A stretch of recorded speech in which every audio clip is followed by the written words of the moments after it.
আসসালামু আলাইকুম। আশা করি সবাই ভালো আছেন। সমাজসেবা অধিদপ্তরের একটি সংশোধিত নিয়োগ বিজ্ঞপ্তি প্রকাশ করা হয়েছে। বিশাল একটি নিয়োগ বিজ্ঞপ্তি বলা যায়। আপনারা অনেকেই হয়তো দেখেছেন বা শুনেছেন। প্রায় ১৪০০ এরও বেশি পদবি এখানে আছে, পদ সংখ্যা। তো আমরা আজকে এই সার্কুলারটা নিয়ে আপনাদের সামনে শর্টলি আলোচনা করব এবং এই সার্কুলারের যেকোনো পদে আপনি কিভাবে অনলাইনে আবেদনটি করবেন, সেই আবেদনটি শর্টলি আপনাদের দেখাই দিব। আপনারা চাইলে এই সিস্টেমটি ফলো করে আপনার হাতে থাকা মোবাইল ফোন দিয়েও আবেদন করতে পারবেন, আর যাদের ল্যাপটপ আছে তারা তো অবশ্যই পারবেন। তো প্রথমত আমি বেশি কথা না বলে শর্টলি আমি এই সার্কুলারটার ডিটেলসে চলে যাই। এখানে হচ্ছে যে সকল পদগুলো আছে, অনেকগুলো পদ, প্রায় কয়টা পদ আমি একটু দেখি। এখানে হচ্ছে ৫২টা পোস্টে প্রায় ১৪০০ প্লাস হচ্ছে আপনার পদ সংখ্যা। তো এই পদ সংখ্যার আমি প্রথম দিক থেকে যদি আপনাদের একটু ধারণা দেই, সেটা হচ্ছে এই প্রধান সহকারী ১৩ গ্রেডের একটি চাকরি। এটা প্রধান সহকারী, এটা হচ্ছে ১৮টি পদ সংখ্যা আছে এখানে। এবং এখানে হচ্ছে স্নাতক ডিগ্রি সম্পন্নরা আবেদন করতে পারবেন। কম্পিউটার অপারেটর আছে ১৩ গ্রেডের ৪ জন নিবে। এটাও স্নাতক সম্মান, তবে এটা হচ্ছে বিজ্ঞান বিভাগ থেকে, এবং কম্পিউটার ট্রেনিং থাকতে হবে। এরপরে হচ্ছে ষাটলিপি কাম কম্পিউটার অপারেটর, এটা হচ্ছে ১৩ গ্রেডের, এটা হচ্ছে ৫টি পদ এবং এটাতেও হচ্ছে আপনার স্নাতক কমপ্লিট লাগবে। সাথে হচ্ছে ২টি বিষয়, একটা হচ্ছে কম্পিউটার ব্যবহারের দক্ষতা, অন্যটা হচ্ছে ষাটলিপিতে দক্ষতা থাকতে হবে। এরপর হচ্ছে সহকারী শিক্ষক ৩ জন, ইনস্ট্রাক্টর ২ জন। আপনারা এই সার্কুলারটা আমার ডেসক্রিপশনে দেওয়া থাকবে। আপনারা যদি চান সেখান থেকে ডাউনলোড করেও দেখে নিতে পারবেন। আমি হচ্ছে শর্টলি একটু বলে দিচ্ছি। তারপর আমি দ্রুত আবেদন কিভাবে করবেন সেখানে চলে যাব। এখানে অনেকগুলো post, instructor for trade course, এভাবে স্টেরিও মেশিন অপারেটর, এরকম একজন দুজন করে কিছু পোস্টে আছে। তারপরে এখানে আপনার যেমন ৬০ মুদ্রাক্ষরিক কাম কম্পিউটার অপারেটর, এটা হচ্ছে ১৪ গ্রেডের একটি চাকরি। এখানে হচ্ছে ৪ জন নিবে। এটা হচ্ছে স্নাতক সমমানের কম্পিউটার প্রশিক্ষণ যারা আছে, সাথে হচ্ছে ষাটলিপি যারা জানেন, উভয় জানা থাকলে এই পোস্টগুলোতে আবেদন করতে পারেন। খুব চমৎকার পোস্ট এগুলো। এরপরে ফিল্ড সুপারভাইজার হচ্ছে আপনার স্থায়ী রাজস্ব ১৪ গ্রেডের একটি চাকরি। এখানে হচ্ছে আপনার ৩০ জন নিবে।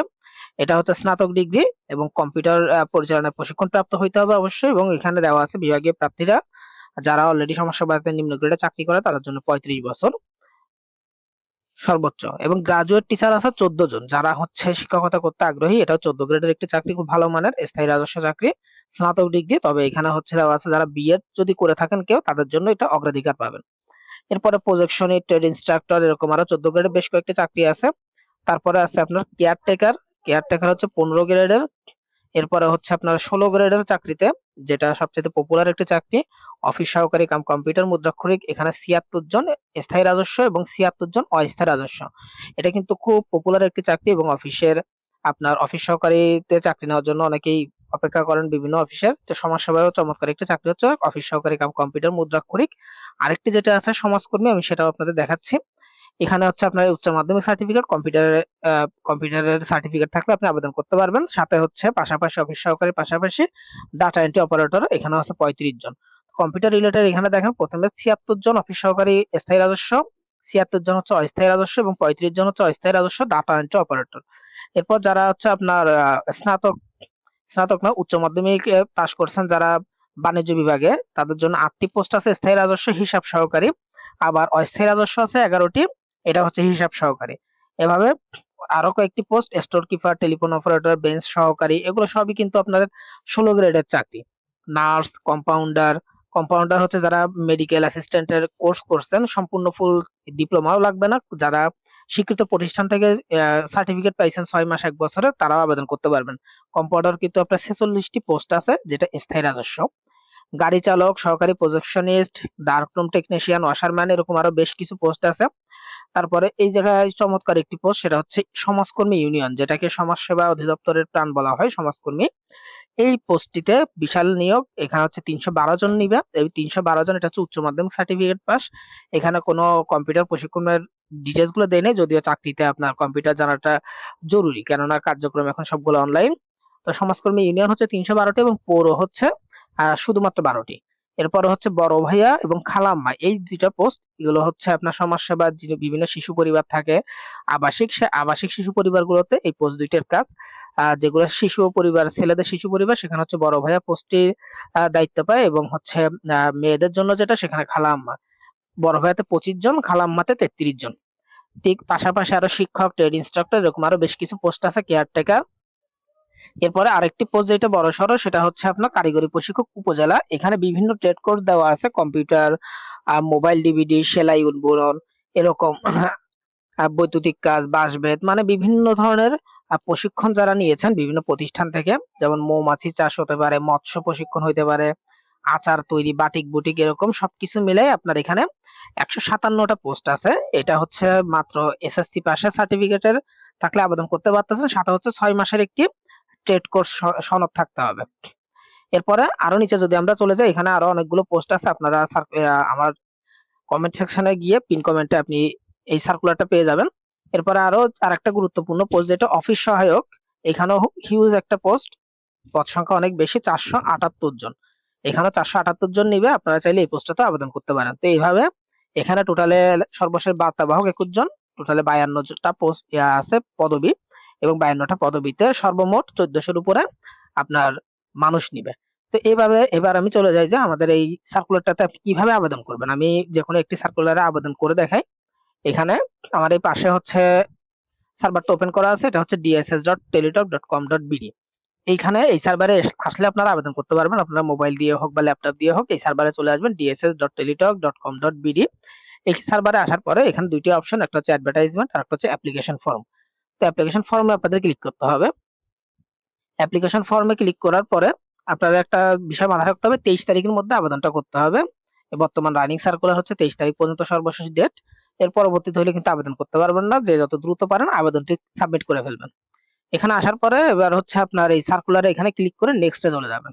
নেক্সটে গেলে এখানে আপনার যে সার্কুলারে যে পদবিগুলো আমি দেখাইলাম, এখানে সব পদবিগুলো এখানে শো করবে। তো এখান থেকে আপনি যে পদে আবেদন করবেন সেই পদবিটা আপনার এখান থেকে সিলেক্ট করতে হবে। তো ধরলাম আমি অফিস সহকারী কাম কম্পিউটার মুদ্রাক্ষরিক, এটাতে একটা আবেদন দিয়ে দেখাচ্ছে। আপনার অন্যান্য যে পদবিগুলো আছে সবগুলোর আবেদনগুলো সেম সিস্টেম, একই সিস্টেমে। আপনি জাস্ট হচ্ছে এখানে যে পদে আবেদন করতে চান আপনি সেই পদটা এভাবে ক্লিক করে নেক্সটে গেলে হবে। আমি আপাতত একটা আবেদন দেখাচ্ছি, অফিস সহকারী কাম কম্পিউটার মুদ্রাক্ষরিক স্থায়ী রাজস্ব, যেটা এটাতে। এখানে ক্লিক করে নেক্সটে চলে আসলাম। নেক্সটে চলে আসলে এখানে আরেকটা অপশন দেখায়, সেটা এখানে একটা বিষয় হচ্ছে premium member of all jobs. All jobs একটা সাইট আছে যেটার মাধ্যমে সরকারি বিভিন্ন চাকরির আবেদনগুলো করা হয়। এখানে যদি মেম্বার হয়ে থাকেন তাহলে ইয়েস দিবেন, মেম্বার না হলে নো দিয়ে নেক্সটে দিবেন। মেম্বার থাকলে ইয়েস দিয়ে এভাবে আপনার যে মেম্বার কোডটা আছে সেটা দিয়ে নেক্সটে চলে যাবেন, আর নো থাকলে নো দিয়ে নেক্সটে আসবেন। এখানে পার্থক্যটা হচ্ছে, এখানে যে আমার ফর্মটা, এই ফাঁকা ফর্মটা দেখলেন, এই ফাঁকা পুরো ফর্মটা হচ্ছে আপনার অটোমেটিক ফিল আপ হইলো। যেহেতু এটা মেম্বারশিপ ছিল সেজন্য ডিটেলস গুলো এখানে অটোমেটিক ফিল আপ হয়ে গেছে। যদি আপনার ফিল আপ করা না থাকে, মানে যদি আপনার প্রিমিয়ার ইউজার না হন, সেক্ষেত্রে নো দিয়ে আসলে এগুলো আপনাকে ফিল আপ করতে হবে, প্রতিটা অপশন গুলো ফিল আপ করতে হবে। এখানে যেমন নাম ঠিকানা গুলো ডিটেলস গুলো দিবেন, এদিক থেকে দিয়ে আসবেন ফিল আপ করে, এগুলো আর বলার কিছু নাই। এরপর কোটা থাকলে এখান থেকে কোটা দিবেন, না থাকলে নট অ্যাপ্লিকেবল ডিপার্টমেন্টাল ক্যান্ডিডেট, যদি আপনি চাকরিজীবী হয়ে থাকেন সেক্ষেত্রে কোন ধরনের চাকরি এখান থেকে ক্লিক করবেন, না থাকলে নট অ্যাপ্লিকেবল দিবেন। এভাবে তারপর হচ্ছে আপনার প্রেজেন্ট অ্যাড্রেস, পার্মানেন্ট অ্যাড্রেস আলাদা হইলে আলাদা দিবেন, একই হইলে একটা ফিল আপ করে এখানে সেম অ্যাজ পার্মানেন্ট অ্যাড্রেসে ক্লিক করবেন। এরপর হচ্ছে আপনার একাডেমিক কোয়ালিফিকেশন গুলো দিবেন, এসএসসি, ইন্টার, অন্যান্য যদি আপনার কোয়ালিফিকেশন থাকে সেগুলো একটা একটা করে এখান থেকে আপনি ফিল আপ করে দিতে হবে। যেমন এসএসসি, এইচএসসি দেওয়ার পর আপনার যদি গ্রাজুয়েশন থাকে দিবেন, যদি না থাকে নাই। এরপরে যদি আপনার জব এক্সপিরিয়েন্স থাকে সেটাও এখান থেকে আপনি ফিল আপ করে দিবেন। আপনি কতটুকু চাকরি কিসে চাকরি করতেছেন বা আপনার ডিটেলস গুলো এখানে, এমপ্লয় ওয়ান কিসে কোন খাতে চাকরি করেন, তারপর হচ্ছে আপনার কোন প্রতিষ্ঠানে, তার অ্যাড্রেস, এখানে আপনার পদবি, কত তারিখ থেকে কত তারিখ পর্যন্ত এখানে দিবেন। কারেন্টলি ওয়ার্কিং হলে এখানে দিয়ে আপনার জব ডেসক্রিপশন, আপনার কি কি দায়িত্ব আছে সেগুলো এখানে একটু শর্টলি লিখে দিবেন। এরপরে নিচে চলে আসে, সেখানে হচ্ছে minimum computer type speed 20 word Bangla, 20 word English per minute. প্রতি মিনিটে 20 word 20 word Bangla English type করতে জানেন কিনা, এটা অবশ্যই ইয়েস দিবেন। এবং পাশাপাশি আপনি ইমেইল, ফ্যাক্স, আদার কম্পিউটার টাস্ক এগুলো করতে পারেন কিনা, এটাও ইয়েস দিবেন। যেহেতু কম্পিউটার রিলেটেড পোস্টে আবেদন করতেছি অবশ্যই ইয়েস দিতে হবে এখানে। আর অন্যান্য পোস্টে আবেদন করলে এই অপশন গুলো হয়তো আসবে না। অন্যান্য পোস্টে যেখানে কম্পিউটার চাই না সেখানে অপশন গুলো আসবে না, যে পদবিগুলোতে কম্পিউটার রিলেটেড কাজ আছে সেগুলোতে এই অপশন গুলো আসবে। এরপর সর্বশেষ কাজ হচ্ছে ভেরিফিকেশন কোড। এই ভেরিফিকেশন কোড যেটা এখানে আছে সেটা আপনি এখান থেকে দেখে দেখে ফিল আপ করবেন।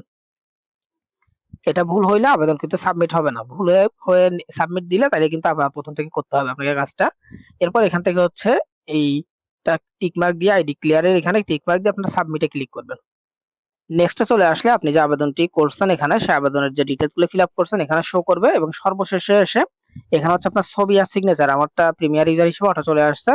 এখানে হচ্ছে আপনার একটা বিষয় মাথায় রাখতে হবে, সেটা হচ্ছে 300 পিক্সেল ছবি এবং 380 পিক্সেলের স্বাক্ষর দিতে হবে। এই দুইটাই কিন্তু ডকুমেন্টারি লাগবে। এই দুইটা যদি আপনার না থাকে, সেহেতু যদি না থাকে তাহলে কিভাবে করবেন সেটা আমি একটু শর্টলি আপনাদের দেখাই দিই। আমার এই চ্যানেলে গেলে আপনি এখানে একটা ভিডিও পেয়ে যাবেন যে photo resize and background remove online. অনলাইনের মাধ্যমে আপনি মোবাইল কিংবা ল্যাপটপের মাধ্যমে অনলাইনে আপনি এটা করে নিতে পারবেন। 300 এবং 380 পিক্সেলের স্বাক্ষর। এই দুইটাই করার পরে আপনি এটাকে সেভ দিবেন। সেভ দেওয়ার পরে জাস্ট হচ্ছে এখানে আপলোডের ওখানে এসে এই দুইটা এটা ভিডিওটা ফলো করে আপনারা করে নিবেন। করার পরে এখানে হচ্ছে এসে চুজ ফাইলে গিয়ে আপনার হচ্ছে যেখানে ছবি আছে আপনার সে ছবিতে চলে যাবেন। আমি তবুও দেখাই দিই আপনাদের। এখানে যেহেতু আপনারা প্রিমিয়ার ইউজার না হলে এখানে যে ছবিটা আছে, ছবি নেওয়ার পরে আপনি সে ছবিটাতে জাস্ট ক্লিক করলে হবে। 300 পিক্সেল ওপেন দিবেন। ওপেন দিলে আপনার এখানে ছবি চলে আসবে। ঠিক সেম ভাবে হচ্ছে স্বাক্ষরের এখানে ফাইল চুজে গিয়ে আপনি স্বাক্ষরটা দিলেন। স্বাক্ষর দিয়ে ওপেন করলে এখানে ফাইল আর স্বাক্ষর চলে আসবে। এগুলো চলে আসার পর এখানে লাস্ট হচ্ছে একটা ক্লিক করবেন এখানে আইডি ক্লিয়ারের এখানে। আর প্রয়োজনে আরেকবার আপনি একটু ফলো দিয়ে দেখতে পারেন যে আপনার সবগুলো ডিটেইলস গুলো ঠিক আছে কিনা। দেওয়ার পরে আপনি এখানে ফাইনালি সাবমিট করবেন। সাবমিট করার পর আপনার আবেদনটি সাবমিট হয়ে যাবে এবং এখানে দেখাচ্ছে যেমন অ্যাপ্লিক্যান্ট কপি আনপেড। এই আনপেডটা আপনাকে এখন পেড করতে হবে, মানে পেমেন্টটা দিতে হবে। এখানে যে পোস্টগুলো আছে আহ চতুর্থ শ্রেণীর যে পোস্টগুলো মানে 17 থেকে 20তম, সেগুলো তো হচ্ছে আপনার 50 টাকা এবং সাথে 6 টাকা হচ্ছে আপনার সার্ভিস চার্জ এবং 16 থেকে উপরে যে 13তম গ্রেড পর্যন্ত যে পোস্টগুলো আছে সেগুলোতে হচ্ছে আপনার 100 টাকা হচ্ছে ফি, সাথে 12 টাকা ভ্যাট। টোটাল হচ্ছে 112 টাকা এভাবে পেড করতে হবে আপনাকে। এখানে পেড করার সময় আপনাকে এই নিয়মটা ফলো করতে হবে। এখানে ইউজার আইডি দেওয়া থাকবে প্রতিজনের আবেদনের নিচে। ইউজার আইডিটা এখানে হচ্ছে আপনার ফরম্যাটটা দেওয়া আছে। ইউজার আইডি নিয়ে প্রথমে ডিএসএস স্পেস ইউজার আইডি দিয়ে 6 ডিফল্ট টুতে পাঠাবেন, আর টেলিটক সিম থেকে অবশ্যই। এবং পরবর্তীতে একটা রিপ্লাই মেসেজ আসবে। রিপ্লাই মেসেজ আসার পরে ওখানে একটা পিন নাম্বার থাকবে। ওইটাতে গিয়ে ডিএসএস স্পেস ইএস লিখে স্পেস তারপর হচ্ছে পিন নাম্বারটা দিয়ে আবার 16 ডিফল্ট টুতে পাঠাতে হবে। তারপর আপনার টাকাটা কেটে নিবে 112 টাকা। আর এই এসএমএস এর জন্য 2-3 টাকা কাটতে পারে এবং এজন্য 115 টাকা প্লাস সিমটাতে রাখবেন। সাবমিট করলে আপনার হচ্ছে একটা রিটার্ন ইউজার আইডি পাসওয়ার্ড পাবেন। তাহলে বুঝবেন আপনার হচ্ছে পেমেন্ট সম্পন্ন হয়েছে। এবং পেমেন্ট সম্পন্ন হওয়ার পরে আপনি হচ্ছে আপনার যে অ্যাপ্লিক্যান্ট কপি এইটা আনপেড, এটাও চাইলে আপনি এখানে ডাউনলোড করে ডাউনলোড অপশন দেওয়া আছে, ডাউনলোড করে রাখতে পারেন। অথবা সরাসরি আপনার এখানে উপরে যে অপশনটি আছে এটা প্রয়োজন আমি একটু ডাউনলোড করে রাখি। এরপর হচ্ছে আপনার ডাউনলোড অ্যাপ্লিক্যান্ট কপি যেটা আছে এখানে আসলে আপনি এই যে মেসেজে যে ইউজার আইডি এবং পাসওয়ার্ড পাবেন, এই দুইটা দিয়ে এখানে লগইন করলে আপনার এখানে এই আপনার অ্যাপ্লিক্যান্ট কপিটি শো করবে, যেটা পেইড লেখা থাকবে। সেটা ডাউনলোড করে আপনি সংরক্ষণ করবেন। ভবিষ্যতে পরীক্ষা দেওয়ার পরে আপনি যদি লিখিত পরীক্ষা পাস করেন সেক্ষেত্রে আপনার অ্যাপ্লিক্যান্ট কপিটি লাগবে। তো ধন্যবাদ সকলকে। এতটুকু ছিল আমাদের আজকের এই যে সমাজসেবা অধিদপ্তরের যে সার্কুলার, এই সার্কুলারের আবেদনের এবং সার্কুলারের ডিটেইলসটা। আশা করি ভিডিওটি আপনাদের কাজে আসবে। ভালো লাগলে অবশ্যই কমেন্ট করে আমাকে মতামত জানাবেন এবং আপনাদের যদি কোনো প্রশ্ন থাকে সেটাও জানাতে পারেন কমেন্টে। আমি যথাসাধ্য চেষ্টা করব আপনাদের কমেন্টে রিপ্লাই দেওয়ার জন্য। ধন্যবাদ।